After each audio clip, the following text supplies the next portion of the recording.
Hi hello പുതിയൊരു സ്റ്റോറിയിലേക്ക് എല്ലാവർക്കും സ്വാഗതം. അങ്ങനെ ബാലചന്ദ്രൻ വൈജയെക്കുറിച്ച് മറ്റൊരു രഹസ്യം കൂടെ മനസ്സിലാക്കാണ്. അലീന എന്നൊരു മകളെ 23 വർഷങ്ങൾക്ക് മുമ്പ് പ്രസവിച്ചു. അതുകൂടാതെ മറ്റൊരു രഹസ്യം അറിഞ്ഞതോടുകൂടെ ബാലചന്ദ്രൻ തകർന്നു പോകുന്നുണ്ട്. ആ രഹസ്യം എന്താണെന്നല്ലേ? എന്തായാലും കഥ എങ്ങനെയാണെന്ന് നോക്കാം. അങ്ങനെ ബാലചന്ദ്ര മേനോൻ പതിവ് പോലെ ജ്വല്ലറി ഷോപ്പിലേക്ക് പോവാനായിട്ട് ഇറങ്ങാണ്. പുറകിൽ നിന്ന് വൈജയന്തി വിളിക്കുന്നുണ്ട്.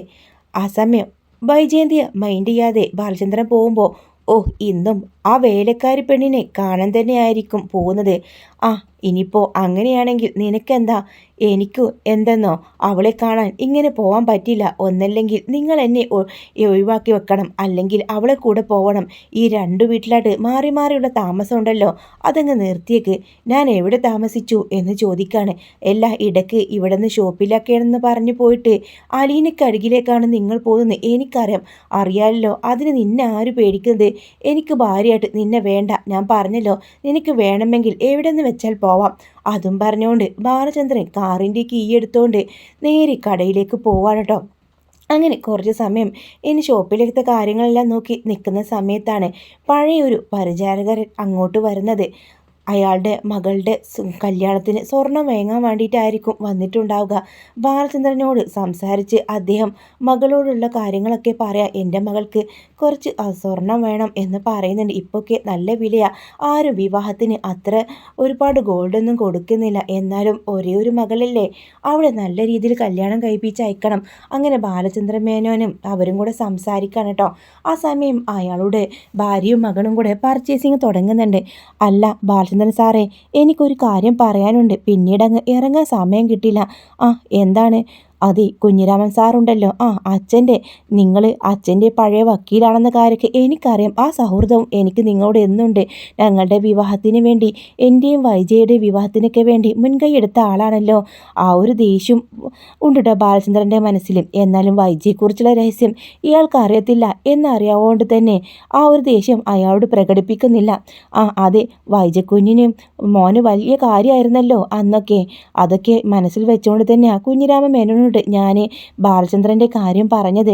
അങ്ങനെ അവർ ഓരോ കാര്യങ്ങൾ സംസാരിക്കാം. പിന്നെ കുഞ്ഞിരാമൻ സാറ് മരിക്കുന്ന മുമ്പേ ഒരു വിൽപ്പത്രം തയ്യാറാക്കിയിരുന്നു. വിൽപ്പത്രോ? അതിന് മക്കൾക്കൊക്കെ എല്ലാ സ്വത്തുക്കളും വീതിച്ച് നൽകിയതാണല്ലോ. ഇതങ്ങനെയല്ല. ഞാൻ അങ്ങോട്ട് ഇറങ്ങാൻ നിൽക്കാണ്. എനിക്ക് ശിവശങ്കരനെയും രാജീവിനെയും ഗംഗാധരനെയും എല്ലാം ഒന്ന് കാണണം. എല്ലാവരെയും വിളിച്ച് ഒരു ദിവസം അവിടേക്ക് വരാമെന്ന് ഞാൻ ഏറ്റിട്ടുണ്ട്. അങ്ങനത്തെ വിൽപ്പത്ര? അതങ്ങനെ. അത് പിന്നെ സാറേ, എന്തൊക്കെയോ ഒരു പഴയ സംഭവം എൻ്റെ കയ്യിൽ ഏൽപ്പിച്ചിട്ടുണ്ട്. ഞാനിതുവരെ അത് തുറന്നു നോക്കിയിട്ടില്ല. എന്നോട് അത് തുറന്നു നോക്കരുതെന്ന് പറഞ്ഞതാ. മറ്റുള്ളവരുടെ രഹസ്യത്തിൽ ഞാൻ എന്തിനാ കൈ കടത്തുന്നത്? എന്തായാലും ശിവശങ്കരനെയും ഗംഗാധര മേനോനെയും കണ്ടാൽ അത് ഞാൻ അവരെ ഏൽപ്പിക്കാൻ വെച്ചിരിക്കുക. അങ്ങനെയാണെങ്കിൽ തനിക്ക് എന്നോട് എന്തെങ്കിലും ഉണ്ടോ? അതെന്താണെന്ന് ഞാൻ അറിയുന്നതിൽ എന്തെങ്കിലും കുഴപ്പമുണ്ടോ? ഇല്ല സാറേ എന്ന് പറയാട്ടോ. അങ്ങനെ ബാലചന്ദ്രമേൻ അയാൾക്ക് സ്വർണ്ണെടുത്തിലെ ഡിസ്കൗണ്ടൊക്കെ നൽകുന്നുണ്ട്. അതിനുശേഷം ബാലചന്ദ്രൻ്റെ അടുത്തേക്ക് ഒരു ബോക്സ് കൊണ്ടുവന്ന് കൊടുക്കാൻ കേട്ടോ. ബാലചന്ദ്രൻ അതുമായിട്ട് നേരെ വീട്ടിലേക്ക് പോവാണ്. കുഞ്ഞിരാമൻ മേനോൻ ഇത്രയും രഹസ്യമാക്കി വെച്ച ഈ ബോക്സിൽ എന്തായിരിക്കും? ഇനിയിപ്പോൾ മകളുടെ അവിധത്തെക്കുറിച്ചായിരിക്കുമോ? അങ്ങനെയെല്ലാം ചിന്തിക്കുന്നുണ്ട്. ആ സമയത്ത് തന്നെ ആ ഒരു വക്കീല് ബാലചന്ദ്രമേനോട് പറയുന്നുണ്ട്, എത്രയും പെട്ടെന്ന് ഇതെൻ്റെ കയ്യിൽ തിരികെ ഏൽപ്പിക്കണം. ഞാൻ ഇന്ന് തന്നെ ഗംഗാധരമേനോനെ വിളിക്കാനിരിക്കായിരുന്നു. അത് നീലഗിരിയിൽ നിന്നായി അദ്ദേഹം ഓടി വരണമെങ്കിൽ സമയമെടുക്കും. എന്തായാലും നാളെ തന്നെ തൻ്റെ കയ്യിൽ ഞാൻ ഇത് ഏൽപ്പിച്ചോളാം. അങ്ങനെ ആ ഒരു ബോക്സ് അന്ന് രാത്രി ബാലചന്ദ്ര മേനോൻ ഓരോന്ന് ഓപ്പൺ ആക്കുന്നുണ്ട് കേട്ടോ. അവന് ഒരുപാട് ഫയലുകൾ അടുക്കി വെച്ചിട്ടുണ്ടാവും. ആ ഫയലെല്ലാം ശ്രദ്ധാപൂർവ്വം വായിക്കുന്നുണ്ട്. തൻ്റെ സ്വത്തുക്കളുടെ എല്ലാം ഡീറ്റെയിൽസ് ആയിരിക്കും. പക്ഷേ ആ ഒരു ഫയൽ മറ്റൊരു ഫയലിൽ രഹസ്യമാക്കി വെച്ച കുറച്ച് ഭൂസ്വത്തിൻ്റെയും ബിൽഡിങ്ങിൻ്റെയും ഡീറ്റെയിൽസും കാര്യങ്ങളാണ്. അത് അലീനയുടെ പേരിലേക്ക് എഴുതി വെച്ചതായിട്ടാട്ടോ അതിൽ കാണുന്നത്. ആ സമയം ബാലചന്ദ്രമേൻ ആശ്ചര്യത്തോടെ അതിലേക്ക് നോക്കുക. അലീനയുടെ പേരിലാണല്ലോ ഇതൊക്കെ. അപ്പോൾ കുഞ്ഞിരാമൻ മേനോൻ അവളെ പോയി കണ്ടതും അവളെ മനഃപൂർവ്വം തന്നെ വീട്ടിലേക്ക് കൂട്ടിക്കൊണ്ടുവന്നതും വെറുതെ അല്ല. ഈ രഹസ്യം കൈമാറാനിരിക്കുമ്പോഴായിരിക്കും അദ്ദേഹം മരിച്ചു പോയത് എന്നെല്ലാം ബാലചന്ദ്രൻ ഓർക്കാണ്. മകളുടെ അവിധത്തിൽ ജനിച്ച കുഞ്ഞിന് വേണ്ടി സ്വത്തുകൾ മാറ്റിവെച്ചിരിക്കുന്നു. നല്ല തന്ത എന്നെല്ലാം അദ്ദേഹം ചിന്തിക്കുന്നുണ്ട് കേട്ടോ. അങ്ങനെ അതെല്ലാം അടുക്കി പെറുക്കി വെക്കുക. അലീന പാവം അവളെ എന്ത് പിഴച്ചും അവൾക്ക് അർഹതപ്പെട്ടത് അവൾക്ക് കിട്ടിയിരിക്കണം. ഇനിയിപ്പോൾ ഇതുകൊണ്ടൊന്നും അവൾക്ക് ആവശ്യമില്ല. അവളുടെ പപ്പ സ്റ്റാലിൻ്റെ അടുത്ത് എന്തായാലും അവൾക്ക് ഇട്ടുമൂടാനുള്ള സ്വർണവും പണവും സ്വത്തുക്കളുണ്ട്. ഇനിയിപ്പോൾ ഇതിൻ്റെ ആവശ്യം ഉണ്ടായിരിക്കുമോ? എന്തായാലും ഇത് അവൾക്ക് അവകാശപ്പെട്ടതാ, ഇത് അവൾക്ക് കൊടുത്തേ തീരൂ. ഗംഗാധരമേനോൻ്റെ കയ്യിൽ കൊടുക്കുമ്പോൾ അതിനൊരു തീരുമാനമായിരിക്കാം.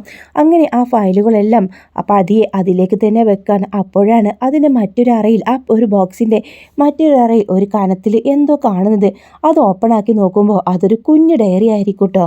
അങ്ങനെ ആശ്ചര്യത്തോടു കൂടെ ബാലചന്ദ്രമേനോൻ ആ ഡയറി മറിച്ചു നോക്കുന്നുണ്ട്. കുഞ്ഞിരാമൻ്റെ കൈപ്പടയിൽ എഴുതിയ കുറച്ച് വാക്കുകളായിരുന്നു അത്.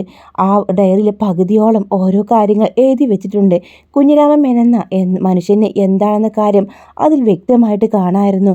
കുഞ്ഞിരാമൻ മേനോൻ്റെ നടത്തിയ ദുഷ്ടക്രമങ്ങളെല്ലാം ഓർക്കാട്ടോ. വൈജയെ ആഗ്രയിൽ നിന്ന് കൊണ്ടുവന്നതും ഉണ്ണിമാമനൊത്ത് എറണാകുളത്ത് ഒരു ഹോസ്പിറ്റലിൽ പ്രവേശിപ്പിച്ചതും രഹസ്യമായിട്ടായിരുന്നു പ്രസവം. അവൾക്ക് പോലും അറിയില്ല വലിയൊരു ചതിയാണ് നടക്കാൻ പോകുന്നതെന്ന്. സ്റ്റാലിനെ കണ്ട് വിവാഹം ആലോചിക്കാമെന്നൊക്കെ കള്ളം പറഞ്ഞോണ്ടാ ഞങ്ങൾ അവിടെ നിന്ന് ഇറങ്ങിയത്. പിന്നീട് സ്റ്റാലിൻ്റെ വിവാഹം കഴിഞ്ഞെന്നും അവളെ തെറ്റിദ്ധരിപ്പിക്കായിരുന്നു. അന്നവൾ ആ ഹോസ്പിറ്റൽ പ്രസവിച്ചു. അന്ന് വൈജ പ്രസവിച്ചത് ആർക്കും അറിയാത്ത ആ രഹസ്യ, എനിക്ക് ഉണ്ണിമാമയ്ക്ക് മാത്രം അറിയുന്ന ആ രഹസ്യം. മോനെ ഗംഗാധര, ഞാൻ മരിച്ചാൽ പോലും നീ ഈ രഹസ്യം സൂക്ഷിച്ചു വെക്കണം. പക്ഷേ ഇപ്പോൾ ഈ രഹസ്യം നിനക്കറിയാമെന്നറിയാം, രാജീവിനോ ശിവശങ്കരമേനോനോ ഒന്നും അറിയില്ല. അങ്ങനെ വീണ്ടും ആ രഹസ്യം കണ്ടതും നെട്ടിത്തരിച്ച് നിൽക്കാട്ടോ ബാലചന്ദ്രമേനോൻ.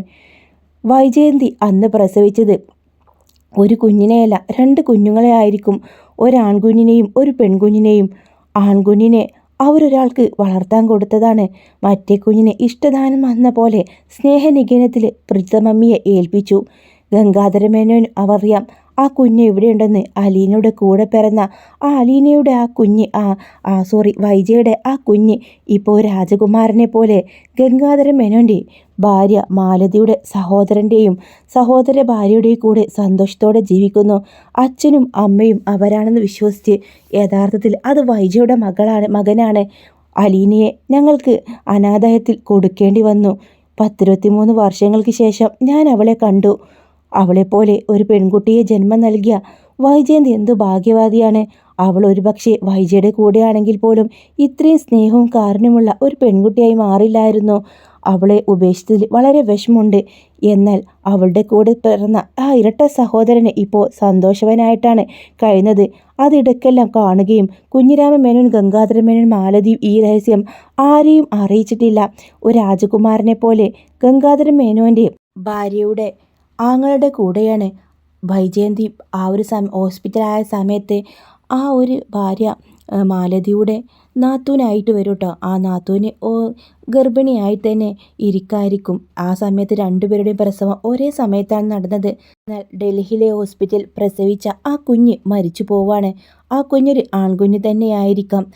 ആ ഒരു ഭാര്യയുടെ സമനില തെറ്റുന്നുണ്ടായിരുന്നു. ആ ഒരു സമയത്താണ് വൈജയുടെ 2 കുഞ്ഞുങ്ങളിലെ ഒരെണ്ണത്തിനെ മാത്രമേ ഓർഫനേജിൽ കൊടുത്താൽ മതി, മറ്റൊന്നിനെ അവർക്ക് ദത്ത് നൽകായിരുന്നു. ആ അച്ഛനും അമ്മയും പൊന്നു പോലെയാണ് അവനെ നോക്കിയതും വളർത്തിയതും. പക്ഷേ അലീന, അവളെ ഞങ്ങൾക്ക് അനാഥാലയത്തിൽ വിട്ടുകൊടുക്കേണ്ടി വന്ന്. ഈ രഹസ്യങ്ങളൊന്നും വൈജയ്ക്ക് അറിയില്ല. അവളുടെ വിചാരം അവൾ ഒരു പെൺകുഞ്ഞിന് ജന്മം നൽകി, ആ കുഞ്ഞ് മരിച്ചു പോയെന്നാണ്. മറ്റൊന്നും അവൾക്ക് അറിയില്ലായിരുന്നു. പിന്നീട് അറിയാൻ അവൾ ശ്രമിക്കുകയും ചെയ്തില്ല. എൻ്റെ മോളോട് ഞാൻ ഒരു കൊടും ചതിയാണ് ചെയ്തത്. അതൊക്കെ പോട്ടെ. ഇപ്പോൾ അവൾ അവളുടെ ഭർത്താവിനെയും മക്കളുടെയും കൂടി സന്തോഷത്തോടെയാണ് ജീവിക്കുന്നത്. അത് കണ്ടാൽ മതി എനിക്ക്. അലീനയുടെ ജീവിതം ഒരിക്കലും നാശകൂശമായി പോവരുത്. അവളും നല്ല നിലയിലെത്തണം. അതിനു വേണ്ടിയാണ് ഇത്രയും സ്വത്തുക്കൾ ഞാൻ അവളുടെ പേരിലാക്കിയത് എന്നുള്ള കുഞ്ഞിരാമൻ്റെ ആ ഡയറി കുറിപ്പ് കണ്ടതും ബാലചന്ദ്രന് തൻ്റെ ശരീരം തളരുന്ന പോലെ തോന്നി. നെഞ്ചുവേദന എടുക്കുന്ന പോലെ. നെഞ്ചെല്ലാം തടവിയതിനു ശേഷം ആ ബാഗും അതെല്ലാം അതുപോലെ വെക്കുക. എന്നിട്ട് ഒരു ഗ്ലാസ് വെള്ളം എടുത്ത് അദ്ദേഹം കുടിക്കുന്നുണ്ട്. എന്നാൽ ആ ഗ്ലാസ് വെള്ളം വായിലേക്ക് ഒഴിക്കും മുമ്പേ അത് താഴേക്ക് വീണ് പോവാണ്. ഒരു ശബ്ദത്തോടു കൂടെ താഴേക്ക് വീഴുന്നുണ്ട് കേട്ടോ ബാലചന്ദ്രൻ. ശബ്ദം കേട്ട് ഓടി വരുന്നുണ്ട് കൃഷ്ണമോൾ അച്ഛ വാതിൽ തുറക്ക്. എന്നാൽ അച്ഛന് വാതിൽ തുറക്കാൻ കഴിയില്ല, താഴെ ഉണ്ടാവും. അങ്ങനെ രോഹിത്തും ബബിത എല്ലാവരും കൂടി ചേർന്നിട്ട് ആ ഡോറിനങ്ങ് ഇങ്ങനെ ചവിട്ടി കൊടുക്കുമ്പോൾ ഡോറ് ഓപ്പൺ ആവുന്നുണ്ട്. ബാലചന്ദ്രൻ നിലത്ത് ബോധം കെട്ട് കിടക്കുന്നത് കാണുമ്പോൾ എല്ലാവരും കൂടി ചേർന്നേനെ ഹോസ്പിറ്റലിലേക്ക് കൊണ്ടുപോവാട്ടോ. അങ്ങനെ ചെറിയ രീതിയിലൊക്കെ ഒരു അറ്റാക്ക് വന്നു പോയതായിരിക്കാം. അങ്ങനെ ബാലചന്ദ്രന് വലിയ പ്രശ്നങ്ങളൊന്നുമില്ലെന്ന് ഡോക്ടർ പറയുന്നുണ്ട്. അങ്ങനെ ഡിസ്ചാർജായി വീട്ടിലേക്ക് വന്ന ബാലചന്ദ്രൻ അലീനയെ കാണണമെന്ന് പറഞ്ഞ് അവളെ വിളിക്കാണ്. എനിക്ക് നിന്നെ ഒന്ന് കാണണം, ഞാനിപ്പോൾ റെസ്റ്റിലാണ്, എനിക്ക് അങ്ങോട്ട് വരാൻ കഴിയില്ല. ആ സമയം അലീന അച്ഛന് ഇതെന്ത് പറ്റി, വീണ്ടും ഹോസ്പിറ്റലായെന്നൊക്കെ കൃഷ്ണമോളും ബബിതയും രോഹിത്തൊക്കെ പറഞ്ഞതനുസരിച്ച് അവളും അച്ഛനെ കാണാനും അവിടേക്ക് വരാനും ആഗ്രഹിച്ച് നിൽക്കാണ്. അപ്പോഴാണ് ഇങ്ങനൊരു വിളി വന്നത്. അങ്ങനെ സ്റ്റാലിൻ ജോസഫിൻ്റെ സമ്മതത്തോടു കൂടെ ബാലചന്ദ്രനെ കാണാനായിട്ട് അലീന ആ വീട്ടിലേക്ക് ഒരിക്കൽ കൂടെ വരികയാണ്. ഭയന്നാണ് അവളേക്ക് അവിടേക്ക് വന്നത്. ഉമ്മറത്ത് തന്നെ വൈജയന്തി ഉണ്ടായിരുന്നു. ഒരു കൂർത്തു നോട്ടം അവളിലേക്ക് നോക്കുന്നുണ്ട്. എന്താടി നിനക്കിവിടെ കാര്യം? ജോലിയിൽ നിന്ന് നിന്നെ പിരിച്ചുവിട്ടായിരുന്നല്ലോ, പിന്നെ എന്തിനാടി നീ ഇങ്ങോട്ട് വന്നത്? അത് പിന്നെ അച്ഛനെ കാണാൻ. ഏതച്ഛൻ? നിനക്ക് എവിടെയാടി ഇവിടെ അച്ഛനെന്ന് ചോദിക്കാണ്. അങ്ങനെ എല്ലാ വീട്ടിലും ജോലിക്ക് നിൽക്കുന്നിടത്തൊക്കെ അവരൊക്കെ നിൻ്റെ അച്ഛനും അമ്മയാണോ? അവരങ്ങനെയല്ല, ഇവിടെയുള്ളത് എൻ്റെ അച്ഛനാണെന്ന് പറഞ്ഞ് അലീന ബാലചന്ദ്രൻ്റെ റൂമിലേക്ക് കയറി പോകുന്നുണ്ട്. വൈജയന്തിക്ക് അങ്ങ് ദേഷ്യം വരാട്ടോ. അങ്ങനെ കലിത്തൊളിടി നിക്കടി എവിടെ എന്ന് പറഞ്ഞ് അലിയുടെ കൈ പിടിച്ച് വലിക്കുന്നുണ്ട്. അങ്ങനെ നീ കയറണ്ട, നീ അദ്ദേഹം കാണണ്ട. ആ സമയത്ത് ബാലചന്ദ്രൻ ബാൽക്കണിയിൽ നിന്ന് താഴേക്ക് നോക്കുക. അവൾ എന്നെ കാണാൻ വന്നതാ, ഞാൻ വിളിച്ചിട്ട് നീ അവളെ തടഞ്ഞാൽ പിന്നെ വൈജ നീ ഈ വീട്ടിലുണ്ടാവില്ല എന്ന് പറയുന്നുണ്ട്. അതോടുകൂടെ വൈജ പത്തി മടക്കാട്ടോ. അലീന വൈജയെന്ന് നോക്കിയതിന് ശേഷം അച്ഛനെ കാണാനായിട്ട് റൂമിലേക്ക് പോകുന്നുണ്ട്. മോളെ നീ എങ്ങനെ വന്നത്? ഞാൻ കാറുകൊണ്ടാ വന്നത്, ഡ്രൈവറെ അയച്ചിട്ടുണ്ട്. അപ്പോൾ നീ ഇന്ന് തന്നെ തിരിച്ചു പോകുമോ? പോവേണ്ട അച്ഛാ, ഇപ്പം തന്നെ കണ്ടില്ലേ. പക്ഷേ ഈ ഒരു ദിവസം നീ എൻ്റെ കൂടെ നിൽക്കുമെന്ന് ഒരു പ്രതീക്ഷയുണ്ടായിരുന്നു. എന്താ അച്ഛാ ഇത്? അച്ഛനെന്താ എന്നെ അത്യാവശ്യമായിട്ട് കാണണമെന്ന് പറഞ്ഞത്? നിന്നെ കാണണമെന്ന് തോന്നി. അച്ഛൻ ഓരോന്ന് ആലോചിച്ച് വിഷമിക്കേണ്ട, അതുകൊണ്ടല്ലേ ഇന്നലെയൊക്കെ അങ്ങനെ സംഭവിച്ചത്. അച്ഛൻ എന്തെങ്കിലും സംഭവിച്ചിരുന്നെങ്കിലോ? ഇനി എന്ത് സംഭവിക്കാനാണ്? എൻ്റെ ഹൃദയത്തിൽ നല്ല കട്ടിയുണ്ട്. അത്ര പെട്ടെന്നൊന്നും ഞാൻ ഈ ബാലചന്ദ്രൻ പോവില്ല. അറിയിക്കേണ്ടവരെ എല്ലാം അറിയിച്ചതിന് ശേഷം, കണക്ക് പറഞ്ഞതിന് ശേഷം മാത്രമേ ബാലചന്ദ്രന് പോവാനാവൂ. എന്താ അപ്പോൾ പുതിയതായിട്ടുണ്ടായത്? അങ്ങനെ കുഞ്ഞിരാമ മേനോൻ്റെ ആ ഡയറി അലീനയെ കാണിക്കാണ്. ഇതെല്ലാം ഇവിടെ ഇരുന്ന് വായിക്ക്, അപ്പോൾ നിനക്ക് മനസ്സിലാവും എന്താന്ന്. ഇതിപ്പോൾ എവിടെ നിന്ന് കിട്ടി? അങ്ങനെ ബാലചന്ദ്രൻ ആ ഒരു ഡയറിയും ഫയലും തൻ്റെ കയ്യിലേക്ക് വരാനുണ്ടായ കാരണങ്ങളെല്ലാം അവളുമായിട്ട് ഷെയർ ചെയ്യാണ്. അലീന ഡയറി വായിച്ചതും കണ്ണു നിറയുന്നുണ്ട്. അച്ഛാ, ഇതൊക്കെ സത്യമാണോ? എൻ്റെ കൂടെ മറ്റൊരു സഹോദരനും കൂടെ. അതെ, അവൻ നിന്നെപ്പോലെ അനാഥയത്തിലല്ല, അവന് രാജകുമാരനെ പോലെ കഴിഞ്ഞു. എന്നാലും എനിക്ക് അവനെ കാണാൻ ആഗ്രഹം ഉണ്ടാവില്ലേ? നീ ഇത് അറിഞ്ഞില്ലായിരുന്നെങ്കിലോ? അത് അറിഞ്ഞ പക്കം എനിക്കവനെ കാണേണ്ട അച്ഛാ. ഒരേ സമയം ഒരേ വയറ്റിൽ കിടന്നവരല്ലേ ഞാൻ. ഇത്രയും വർഷം നിനക്ക് ആരും ഉണ്ടായിരുന്നില്ലല്ലോ. ഒരിക്കൽ ഒരു സുപ്രഭാതത്തിലാണല്ലോ നീ ആരുടെ മകളാണെന്ന കാര്യം പോലും നീ അറിഞ്ഞത്. അലീനയ്ക്ക് ഉത്തരവില്ലാതായി. തൽക്കാലം ഇത് നിൻ്റെ മനസ്സിലിരിക്കട്ടെ. പെട്ടെന്ന് ഒരച്ഛയുടെ അമ്മയുടെ അടുത്ത് ചെന്ന് നീ എൻ്റെ ഇരട്ട സഹോദരനാണെന്ന് പറഞ്ഞാൽ അതെങ്ങനെ ഇരിക്കും? അതുകൊണ്ട് തൽക്കാലം അതൊന്നും വേണ്ട. അലീന ബാലചന്ദ്രനെ കണ്ട് യാത്ര പറഞ്ഞ് കൃഷ്ണമോളെയും ബബിതയെയും രോഹിത്തിനെ എല്ലാം കണ്ട് അവരോടും യാത്ര പറഞ്ഞിട്ടാണ് അലീന ഇറങ്ങിയത്. അവളുടെ മനസ്സിലും തൻ്റെ കൂടെ പിറപ്പായ തൻ്റെ കൂടെ ജനിച്ചവനെ ഓർമ്മയായിരുന്നു. ഗംഗാധരൻ അങ്കിളിനെ കണ്ട് എങ്ങനെയെങ്കിലും അവനെ കാണണം, അവൻ്റെ ഫോട്ടോ എങ്കിലും. അങ്ങനെ ഇരിക്കെ കുറച്ച് എപ്പിസോഡുകൾക്ക് ശേഷാട്ടോ ഗംഗാധരൻ മേനൻ അലീനയോട് ഈ സത്യം തുറന്ന് പറയാണ്.